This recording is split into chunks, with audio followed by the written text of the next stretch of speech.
What's up, guys? Today we're going to be working on this. This is a 2013 CBR250R with ABS that was involved in the front end collision. And so I could pick this bike up for very little amount of money. And so that made it a lot easier to get the parts I needed. So the forks are bent, the front headlight is broken, the fairings are damaged. So the general plan of action here is we're going to replace the fork. I actually managed to get a really good deal and snag this, which is an entire front end, including both clip-ons. So we're going to be able to replace this broken lever, as well as obviously the forks. Then we're going to replace the headlight, and we're going to do our best to patch together the fairings. And that should be all that this bike requires, and I'm super excited. I've never ridden an ABS bike before, so I can't wait to get this on the road and put a few miles on it, and just to see what it's like. Also, this is by far, so this is a 2013, which means it's only about 2 model years old. This is by far the newest bike I think I've ever owned, ever. So the plan here is pretty simple. Unfortunately, the exhaust runs under the engine in a way that makes lifting the bike very dangerous and inconvenient. So we're actually going to pull the whole exhaust off real quick, which is only like 4 bolts, and then use the motorcycle jack to get the front end up in the air. The back's already up on the track stand, and then basically just pull out the forks and put the new ones in to get started. We're also going to pull apart all this stuff up here and get all that fixed as well. So, should be pretty straightforward, but we're going to start with pulling the exhaust. Alright, well it took me a minute to get this set up properly because there's not a good solid lift point on the bottom of the motor. So what we end up having to do is stay off the dog ears back there, put a couple of blocks. There's a wide space right under the motor, right before the little block ridge for the oil drain screw. So now we got the front wheel in the air. We can take the wheel off, and then hopefully I plan on just dropping the forks out the bottom, and we're going to keep the clip-ons and all the electronics and everything up here. All I'm going to do is I'm going to replace this brake lever with the good one from this kit right here. So there's the good brake lever. So we're just going to put that brake lever on here and this one on that, and sell the spare pieces we don't need. So as you can see, this engine, this bike comes right alive. The ABS light is on, so we're going to have to address that. I got a new filter for it to do an oil change, but it's only got 4,700 miles on it, and it fires right up. I don't want to do it without the exhaust, but put a new battery in it, just because the old one was dead. But other than that, I think we should be able to get this done without too much hassle. So down here is the ABS, and the front wheel spins freely, but from what I read, this ABS sensor right here can get damaged really pretty easily. So I wouldn't be surprised if it was jarred loose or whatever, and that's why the ABS light is on. But we're going to keep the front brakes and everything else. We're just going to transfer them to our new forks. I figured that before we get working on the bike, though, I should disassemble this, since we're only going to be keeping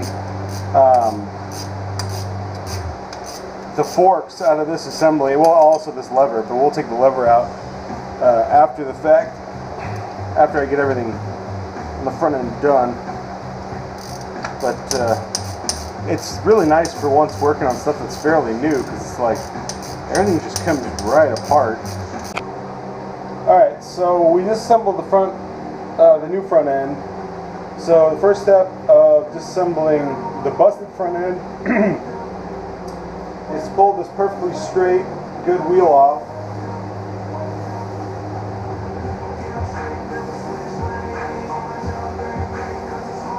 Yeah, it's totally straight.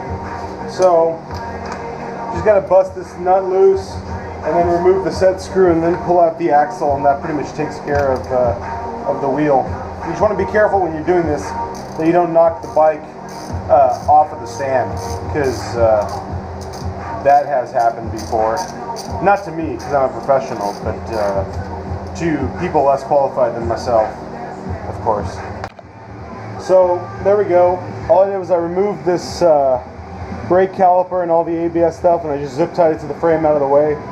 That way we can loosen this bolt right here and the upper tree and the clip-on. And we're actually start from the top, so we're going to take the clip-on off first, loosen that, and then these forks, should just drop right at the bottom, one after the other. So I haven't seen this design before, but they actually have a clever way of making sure you set the springs, or I'm sorry, the forks back where they're supposed to be. They have these lock rings on the top of the fork, and you can't slide them out the bottom until you remove the lock rings. So the reason I didn't catch this is because the ones I got don't have the lock rings on them anymore. So we'll keep these, we'll just slide them off, and then the forks will drop out the bottom. So there are our bent forks, and you can clearly see that they are quite bent. But the interesting thing is I can actually sell these on eBay as well, because people will buy the lowers, and I can get another 70, 80 bucks out of these along with the other parts. Make this very, very, very good little project. So now we're going to take our clean straight forks, ready bolted, and make sure we get the sides right, and then basically just slip them up from underneath and put the front suspension back together. Again, you want to push it all the way through, and then you want to put this lock ring on, and then use a 17mm socket so you don't damage it, and then just take a hammer and gently tap it until it locks back in. That's it. So next thing we're going to do is, I already got the oil drain, we're going to do an oil change. This is KN112, this is the filter that you need. Again, it's really hard to do this without the whole bike back up in the air, because otherwise this isn't centered. So we're actually going to put the cap back in. The oil filter lives right in here. So we'll take this cover off. There's 4 8mm bolts. We'll take that off and replace the filter and fill it up with oil. Manual says 2.4 quarts, so that's what we'll do. And I think that pretty much takes care of all the mechanical stuff.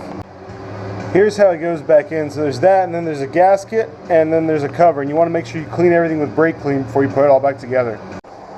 Well, there you go, guys. We got the fairings back on, got the oil change. She's running like a dream. Probably needs to get an inspection done. But other than that, I'm going to get some insurance. I'm going to ride this girl. It's so weird riding the 250, especially a new one. But I did take this thing around the block to warm it up before we did the oil change. And holy crap, does the linked ABS work.